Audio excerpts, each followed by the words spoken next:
Good morning, everyone, and welcome to First Take. Kerry champion Skip Bayless, Bristol, Connecticut. Stephen A. Smith, Orlando, Florida. What? He's got the gig, right? What? Florida.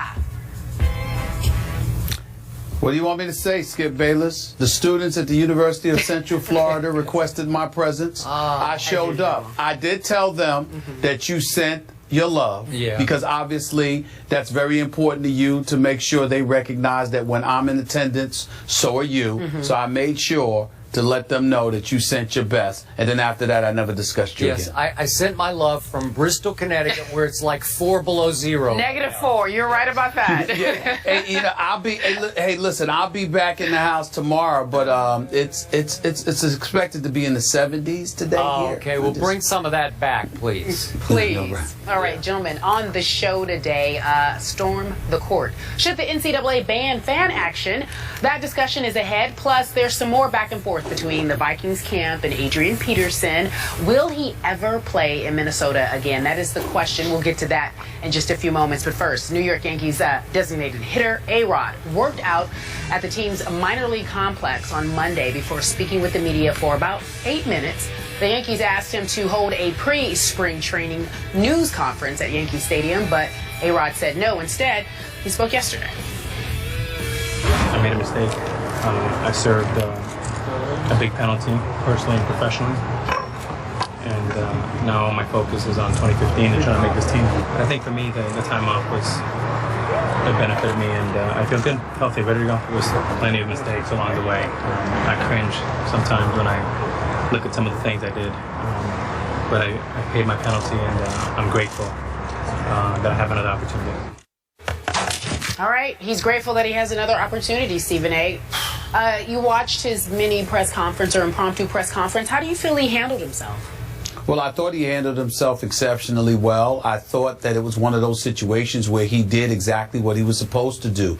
He didn't pass the buck. He didn't point the finger. It was a complete mea culpa. You know, he shook his head a couple of times, appearing incredibly contrite, and certainly in not detailing what had transpired, but basically acknowledging that it was him who did all of these things. When he even went as far as to say that when he made the mistakes that he made, he just shakes his head. When he thinks about it, he just shook his head sometimes and just like, I can't believe I did those things. And so he came across as incredibly contrite, ashamed of himself, as well as he should. With that all being said, it didn't work on me, didn't work on anybody that's watched him over the years. We know he's a pathological serial liar. We know that he doesn't appear to have a genuine bone in his body. And what it comes down to is that he knows that he has to play baseball for the New York Yankees. He's under contract for the next 3 years at approximately $61 million, and that the cat's out of the bag. He's known as a cheater. He's known as a performance-enhancing drug user. He's known for throwing people under the bus. He's known for being completely untrustworthy. And the one thing that he does have in his favor is that he clearly can never be accused of being discriminatory, because he went after the deputy commissioner, who's now the commissioner. He went after the former commissioner, Bud Selig. He talked about the process. He ended up trying to sue the Major League Baseball Players Association. Everywhere you turn, this dude didn't burn bridges. He napalmed them.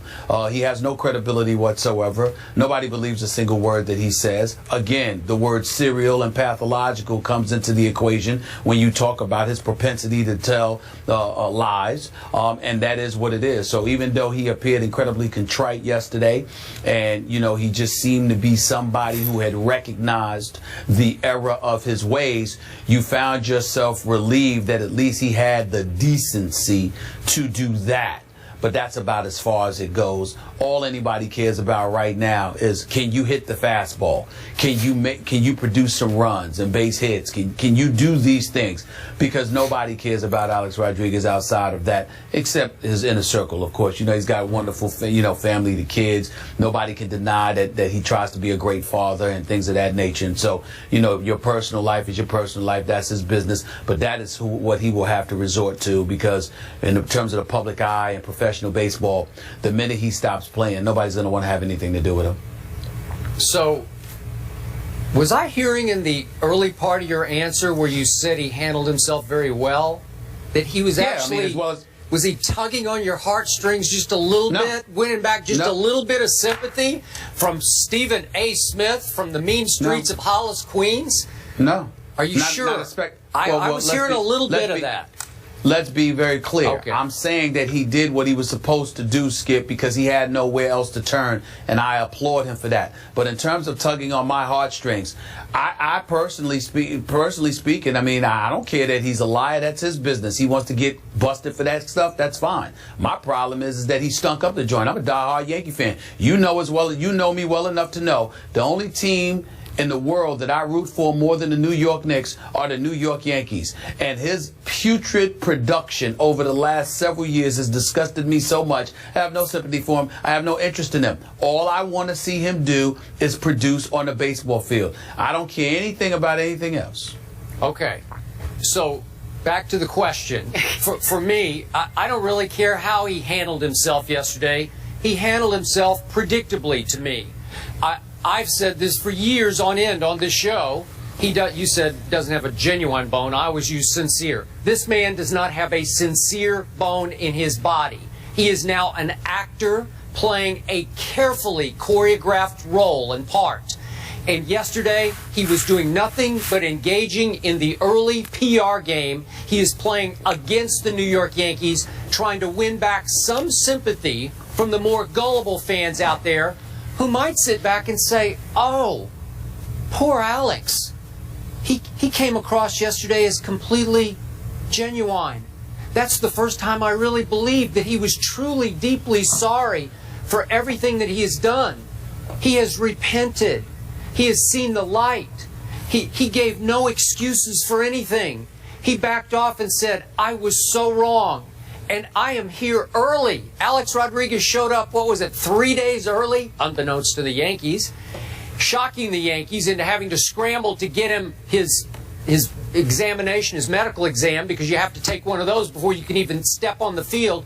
But poor repentant Alex is now relegated to having to play on the minor league field. He can't even step on the major league field. And I will bet you, if I could read into the faces of those autograph seekers who lined up for him, and we know they're going to be there every day, I will bet you he did win back some sympathy yesterday from the more gullible Yankee fans out there, and the Yankee fans who just want to be interested in something with this team. And I thought Bob Nightingale wrote a good piece in USA Today saying that, hey, there's nothing interesting about this team anymore except this guy. It has come to this for your New York Yankees. This is the show. This is all anybody cared about. The media was clamoring, rushing, just clinging to Alex as he walked out the door. Everybody trying to get a position to hear what he had to say when we've heard it over and over and over again. I don't want to hear any more of it. I don't believe a word of it. I don't care about it. And in the end, bottom line, I'm going to tell you this again.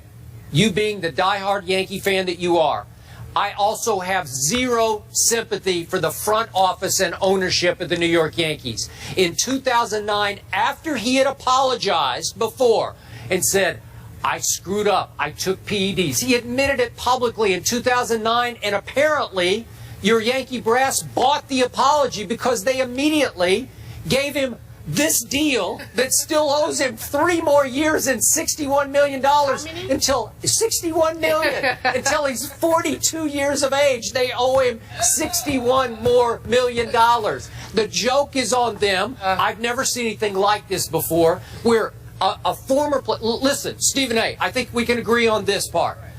Alex Rodriguez was the most gifted baseball player I have ever seen, ever, all around gifted.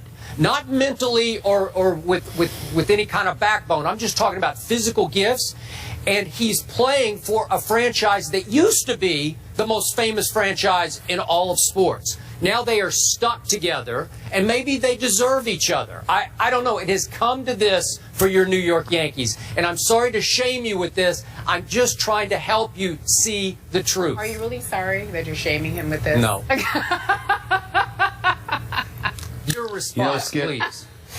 Skip, this is is one of your lowest moments on First Take. Man. I mean, you know, this is just a low blow. You know, even you, I never expected to sink to these depths. I mean, welcome to Orlando. Look, there is no denying that the New York Yankees right now appear to be a shell of themselves. I mean, what I'm concerned about right now is Alex Rodriguez having to be the face of this franchise. Obviously, when you talk about quotes, outside of Alex Rodriguez, the person they're going to go to most in the Yankee clubhouse is Mark Teixeira, along with CC Sabathia. Well, CC Sabathia is pitching once every 5 days, and so you're really going to find yourself going to Mark Teixeira, and Mark Teixeira's level of production has not been what it should be either, and that's something that's going to have to bring garner more attention itself. But the reality is that the absence of Derek Jeter is what scares me. And I'm not talking about it just from a player standpoint, Skip Bayless. I'm talking about it from the standpoint that if you're Alex Rodriguez, what's been your nemesis in terms of the aura hovering above you? I can assure you that Alex Rodriguez is one of those people that believes that life would not have been nearly as hard for him had Derek Jeter not been in the clubhouse with him, because Alex Rodriguez was clearly jealous of the love, the adulation, the affection that Derek Jeter perpetually received throughout his illustrious career with the New York Yankees. Derek Jeter could do no wrong in the eyes of Yankee fans, if not baseball fans, the globe over.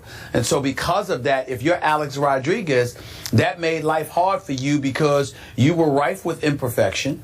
On top of it all, you were ultra sensitive. You were so image conscious that it was all about what people believed about you as opposed to what you really were.